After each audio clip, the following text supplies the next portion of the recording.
Hey you guys, Steph here, and it's no secret that I'm a huge anime fan. Specifically, a fan to one of the most marketable genres in anime, hence I mean shonen.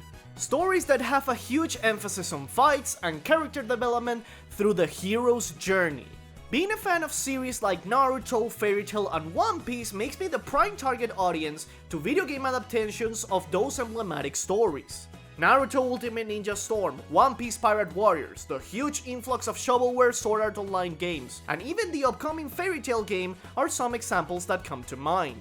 The idea of experiencing some of the most memorable moments in a series by gaming sounds amazing, but as any fan could tell you, most of these games are not fully faithful to the source material, usually axing characters and interactions in order to push the game's story forward, or rather having a super developed gameplay system with a story mode served on the side.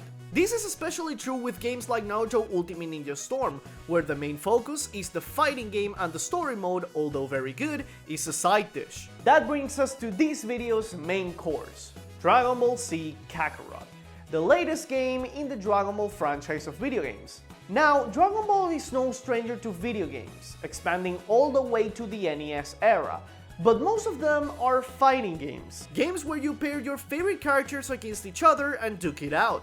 Right now, the franchise has a competitive fighting game in the form of Dragon Ball FighterZ, but Kakarot aimed to be something different, an open-world, story-driven game with no multiplayer. Developed by CyberConnect 2, the guys behind the Storm games, Kakarot achieved what it aimed for, and then some. Now, the reason I came to this game is because I wanted to get into Dragon Ball Super. But I never got accustomed to the Japanese dubbing of Dragon Ball Z because I grew up with the Latin American dubbing that gave us amazing gems like this one. That shit never gets old. So I went into Kakarot with two objectives: to relive the best moments of Dragon Ball Z with some added flair, and to get used to the Japanese dubbing. In the end, I was mesmerized by how much did I enjoy this game. Kakarot makes you feel like you're there, like you're seeing Dragon Ball Z from a perspective never seen before. An open world full of stuff to do, an upgrade system that encourages exploration and fighting, a bunch of optional side quests, and what's the best part of it, the best representation of Dragon Ball Z events we've had so far. Just look at this and tell me this wasn't lit as fuck.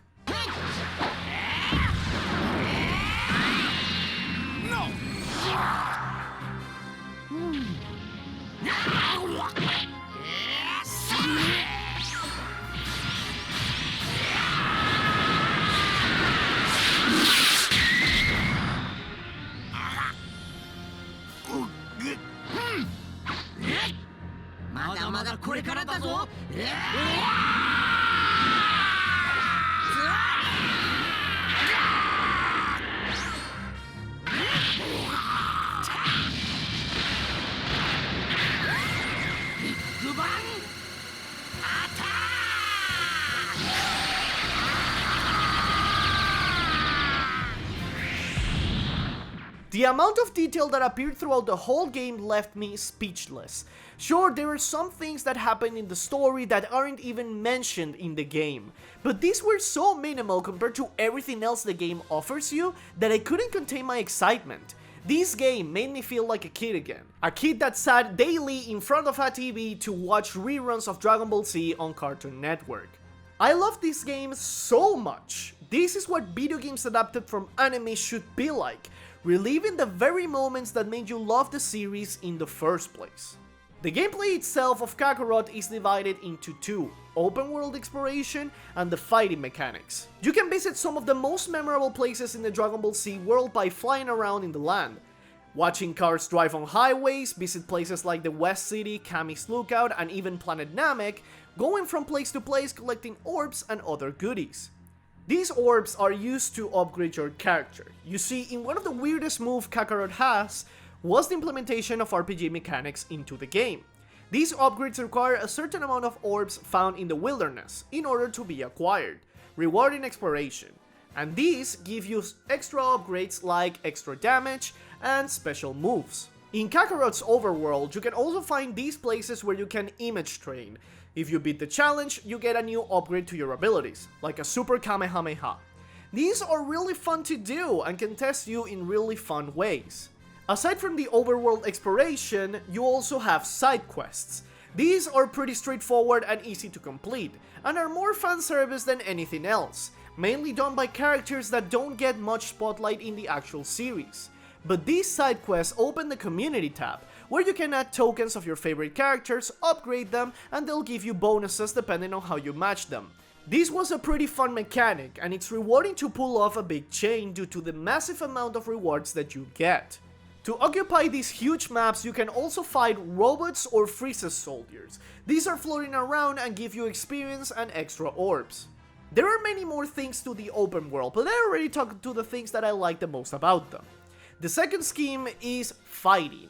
If you've played any 3D Dragon Ball Z game, you'll feel right at home. And if you played any Storm games, you'll adapt pretty quickly as well because they kept a similar control scheme. How to fight is a little complicated to explain on a video reviewing the whole game, but the game does a really good job on teaching you how to do stuff. There's a lot of optional tutorials too if you want to go more in-depth. But let me tell you, once you know what you're doing, it feels just right. You feel like you're the one fighting.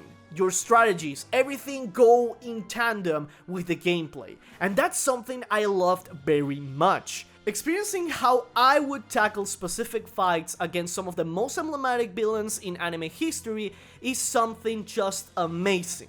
Kakarot has easily become my standard to compare anime games.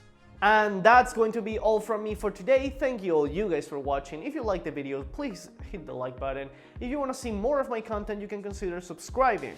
There are many other series like the Indie Grounds. I'm promoting it a lot because I like doing this series a lot. The next few episodes are going to be on the Indie Grounds, so expect to see some indie gems over there. One of them is already being written, and the other one I have to play yet. And the next episode that we're going to see like this in this set is going to be with Paper Mario on the Origami King. We'll see you guys pretty soon. Take care!